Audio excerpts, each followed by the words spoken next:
Hello everyone, welcome to my video. Today I'm going to talk about some really unusual stories, if I can use that word, that are coming out in this time of coronavirus.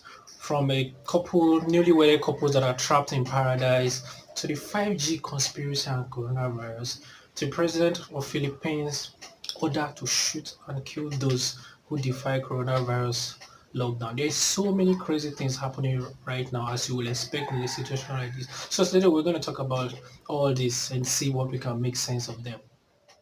So in Israel, the health minister Yaakov Litzman, according to reports, claimed that coronavirus is a divine punishment for homosexuals, and then he eventually tested positive for the virus. Interesting. But the other thing is that this is actually not true. Yes, he tested positive for the virus, but he didn't say it was a divine punishment for homosexual. But just take a minute to imagine if that was true. That would not be COVID-19. That would be irony 19. And what will happen? It will be like an extremely odd way for him to come out. But not to neglect the fact that he is also someone who had been associated with ultra orthodox opinions in the Jewish community there in Israel. And we've seen this pattern through all across the world, where a lot of people are trying to, counter this coronavirus epidemic with views that are counterproductive, views that will prevent a lot of people from getting help, you know. So I don't think this is the right time for people to draw so much attention to themselves just because they want to prove a point. He is not guilty for saying that, but he's a man who is known for holding very strong views, strong orthodox views, about the pandemic. Same way in Nigeria as well. There's a recent story of a pastor, a very renowned pastor, who said that the coronavirus is as a result of 5G technology. You know, so 5G is a technology that powers cellular data network. I'm not a scientific person, so I wouldn't say that there is any evidence I have to counter that. But there is no evidence to in the first place support the claim that he made.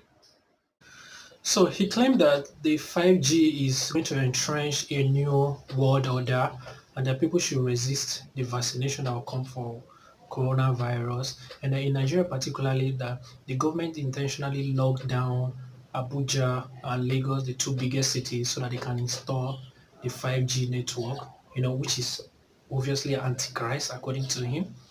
But the irony is that he did all this in a video and uploaded it with 4G technology. So you can see the irony in that. So I think this time is a time that a lot of people want to take, they want to draw so much attention for themselves, else they will feel powerless. So you don't just come and cause panic, and it's cause care that will prevent a lot of people from getting tested and then minimizing the spread of this virus. I made a video about the top 10 pandemics that the world has seen. Pandemics are not new. Yeah, it's been a while that we saw something like this, but they are not new. They are not antichrist. There are evidence to show that we are susceptible to the spread of pandemics, of viruses and diseases. So it's quite, should I say, amusing that we see people making claims like this. But the 5G conspiracy theory particularly is not new, but with the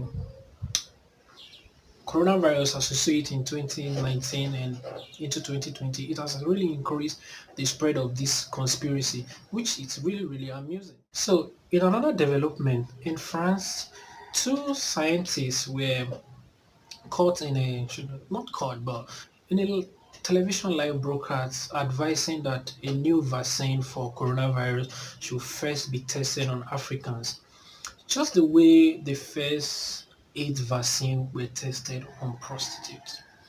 As you expect, this caused so much reaction on social media. A lot of people were angry, they were mad, given the fact that Africa as a continent has the least numbers in terms of casualties. It even prompted a response from the World Health Organization saying that France should get over the hangover of, colonial mentality and stuff like that. And I agree with them. Usually I'm someone that like to identify or, attach a racist explanation to anything. I will first of all have to exhaust other options. But clearly this is not a love affair for Africa. There's nothing in that statement that proves that it is out of some altruistic motive, to help Africans. If anything, history doesn't prove that Africans are loved that much, given a history of colonialism, economic exploitation, and all that. So this is very, very insensitive, and there is no place for that kind of statement in the 21st century. Moving on, Italy is not happy with Russia. Russia, like any good country would do, decided to send a team of doctors, nurses, disinfection team, and ventilators to Italy, one of the most hit countries in the world as far as coronavirus is concerned. But after a while, an Italian newspaper, La Stampa, began to question Russia's motive, accusing them of sending spies in the guise of doctors.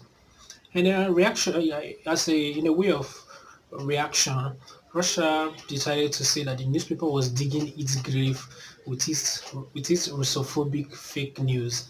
And then the back and forth continued, and then the newspaper said that Russia would only say that because they do not value or do not know what press freedom is. And it's not just about these two countries.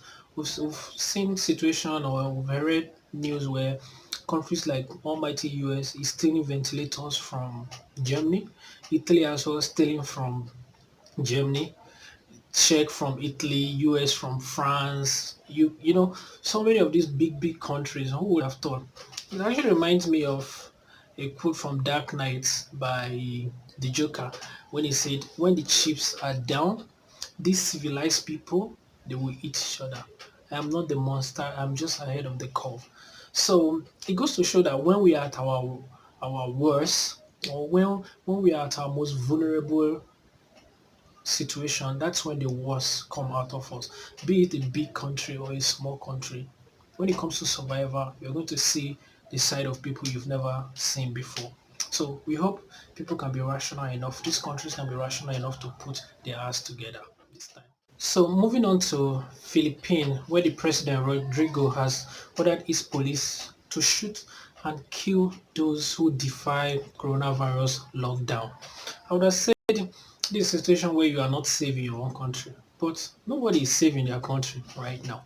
But this particular kind of directive makes you want to appreciate your country a little bit more.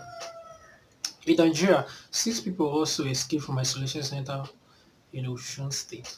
Makes you wonder, what is the motivation behind this kind of irrational behavior? Because obviously we're trying to minimize the spread of the pandemic, save your life.